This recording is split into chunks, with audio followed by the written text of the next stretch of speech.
রাজনীতির কাঁধে ভর করে দেশকে লুটে নেয়া কিংবা মানুষকে নিঃস্ব করার গল্প তো সবারই জানা।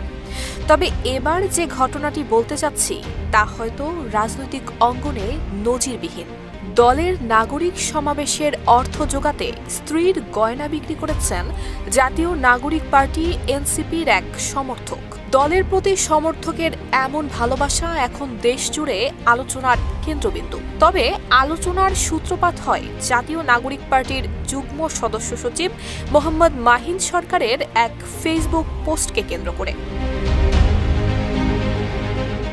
একজন এনসিপি সমর্থক মাহিন সরকারের ব্যক্তিগত হোয়াটসঅ্যাপে একটি ছবি দিয়ে লিখেছেন, লিডার, বউয়ের গয়না বিক্রি করলাম প্রোগ্রামে পোলাপানের খরচের জন্য। জবাবে মাহিন সরকার লেখেন, কি বলেন, ওটা ফেরত নেন, আমি ম্যানেজ করব, এখনই ফেরত নেন। দেশ জুড়ে তোলপাড় ওয়ালটন ফ্রিজ কিনে আপনিও হয়ে যেতে পারেন মিলেনিয়ার। মেসেজের এই স্ক্রিনশট সহ পোস্টের ক্যাপশনে মাহিন সরকার লেখেন, এটা একজন এনসিপি সমর্থকের মেসেজ, দেখে লজ্জিত হয়েছি। আজ বেলকুচি উপজেলায় জাতীয় নাগরিক পার্টির প্রোগ্রাম আছে, অনেকেই আসছেন, কিন্তু আমাদের যাতায়াতের ব্যবস্থা করার সামর্থ্য নেই। তবে যেটা আছে সেটা দলের প্রতি নিখাদ ভালোবাসা। এটা আমাদের সূচনা, ইনশাআল্লাহ আমরা ইতিহাস করব।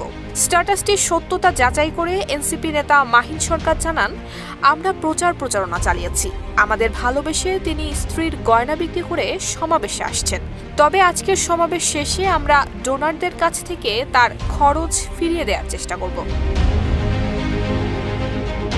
নুসরাত জাহান মেহেক, ঢাকা পোস্ট।